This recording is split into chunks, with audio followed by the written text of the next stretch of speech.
예쁠 줄 알았는데 막상 내 얼굴이랑 안 어울려요. 라인은 있는데 눈이 답답하고 졸려 보여요. 한쪽은 라인이 뚜렷한데 반대쪽은 흐릿해서 신경 쓰여요. 눈 재수술 오시는 분들이 이런 얘기들을 제일 많이 하세요. 그래서 오늘은 눈 재수술 팁 3가지를 알려드리도록 하겠습니다.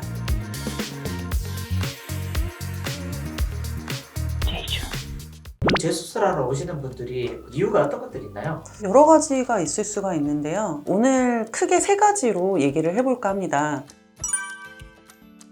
첫 번째는 쌍꺼풀은 생겼는데 나한테 어울리지 않는 거예요. 원인은 이제 연예인 누구의 눈이 예뻐서 그 라인을 만들고 싶어서 그대로 만들어줬는데 본인이 생각했던 거랑 달랐을 때, 그러니까 내 얼굴이랑 안 어울리는 거죠. 사진을 보면서 설명을 드리려고 하는데요. 수술 전과 수술 후입니다. 첫 번째 수술도 비절개로 수술을 하셨고, 재수술도 기존의 라인을 풀어주면서 이제 비절개 눈매 교정으로 비교적 간단하게 수술을 할 수 있는 경우였습니다. 재수술이 어려운 점은 기존의 라인이 있는 유착 부위를 풀어주면서 수술을 해야 되기 때문에 아무래도 첫 수술에 비해서 신경 써야 될 부분이 많다는 게 좀 어려운 점입니다.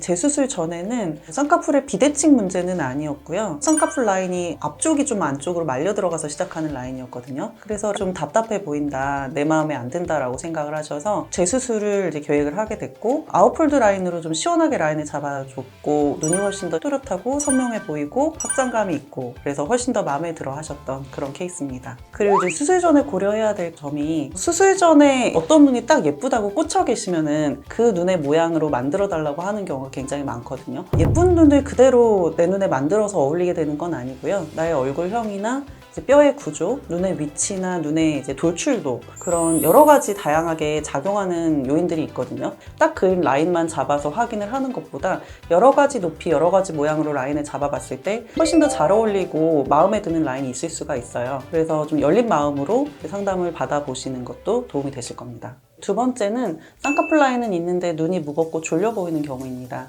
이 환자분 사진을 보시면 사실 쌍꺼풀이 비대칭이라고 보기는 어려워요. 근데 눈동자가 조금 덮여 있어가지고 쌍꺼풀이 있지만 졸려 보여서 또렷한 느낌을 얻고 싶다고 오시는 경우가 많습니다. 그래서 보통 이제 쌍꺼풀의 높이나 모양은 괜찮다라고 하면은 라인은 비슷하게 잡으면서 눈매 교정을 해서 눈동자가 좀 또렷하게 눈의 모양을 조금 더 예쁘게 만든 케이스고요. 앞쪽에 몽고주름이 심하지는 않은데 약간 이제 뾰족한 느낌이 있고, 그것 때문에 눈의 모양이 예쁘지 않은 것 같아서 절개도 다시 손을 봤습니다. 원장님, 근데 이렇게 첫 수술 때 졸려 보이는 느낌이 있으면 같이 눈매 교정을 했을 수도 있는데 그때는 왜 안 했을까요? 글쎄, 저 같은 경우는 눈 뜨는 힘을 좀 판단을 하는 편이거든요. 눈 뜨는 힘이 약하다는 판단이 들면 눈매 교정을 같이 하는 경우가 일반적인데, 재수술 이전의 모습을 보면 사실 눈동자가 많이 가려져 있지는 않기 때문에 눈매 교정이 불필요하다고 생각하시지 않았을까라고 저는 생각했습니다. 살짝 달라지는데 근데 눈의 인상이 차이가 나긴 하네요. 네, 훨씬 또렷하고 예쁘죠. 진짜 이 디테일은 작은 차이가 명품을 만드네요. 맞습니다.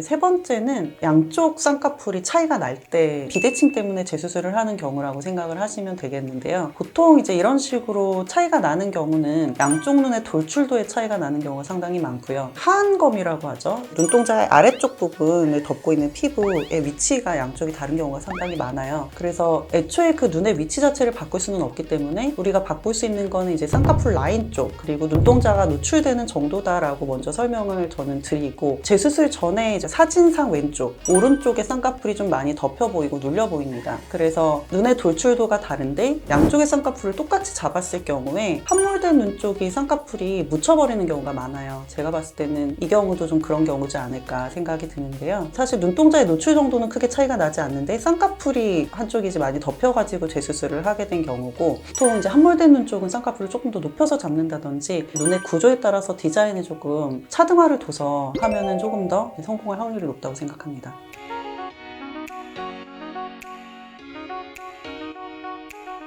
원장님, 그럼 쌍꺼풀 재수술 난이도 중에 제일 높은 게 뭐예요? 많이 높은 라인을 안 보이게 해주세요가 제일 고난이도라고 생각합니다. 쌍꺼풀이라는 게 조직이 어느 정도 접혀서 덮여가지고 생겨야 되는 부분이 있는데, 그러니까 쌍꺼풀을 높게 잡으면서 여유가 어느 정도 있으면 사실 상관이 없거든요. 웬만큼 낮출 수 있는데, 쌍꺼풀은 이제 높게 디자인을 해놓고 처진 피부를 이제 많이 제거를 한 경우에는 덮여서 내릴 수 있는 조직의 양이 적잖아요. 그런 경우에는 이제 많이 낮추고 싶어도 조직이 부족해서 많이 못 낮추는 경우가 있습니다.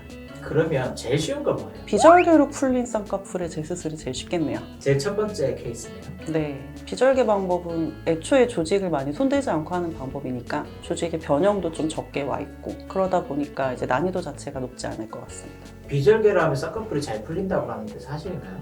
잘 풀리는 눈에 조건이 있죠. 피부 조직 두껍고 지방 많고 해가지고 붓이 같은 걸로 눌러도 잘 안 잡히는데 비절개를 하면 그거는 굉장히 풀릴 확률이 높고요. 피부 조직 얇고 라인 잘 잡히고 유지 잘 되고 이런 경우에는 비절개로 하더라도 꽤 오래 유지가 되는 경우가 더 많습니다. 경우에 따라서 수술 방법을 잘 선택을 해야죠. 그리고 저는 이제 개인적으로 쌍꺼풀 수술하고 나서는 눈을 비비지 말라고 얘기를 하거든요. 쌍꺼풀이 풀릴 수 있는 원인이 여러 가지가 있는데 그 중에 하나가 이제 비벼서 마찰을 많이 줄 때 쌍꺼풀이라는 게 조직과 조직을 이제 유착을 시켜서 붙여가지고 유지가 되는 원리인데 자꾸 비비게 되면 그 유착된 부분이 유지가 안 돼서 이제 풀린다고 생각을 하시면 됩니다.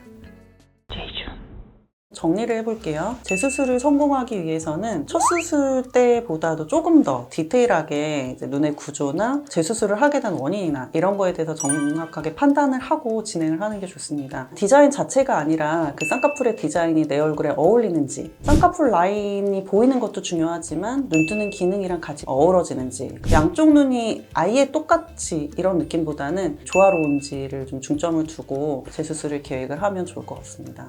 오늘 영상이 도움이 되셨다면 구독과 좋아요 부탁드리고요. 눈 재수술 관련해서 궁금한 점 있으시면 댓글로 편하게 남겨주세요. 오늘은 여기까지 하겠습니다. 다음에 봐요, 제발.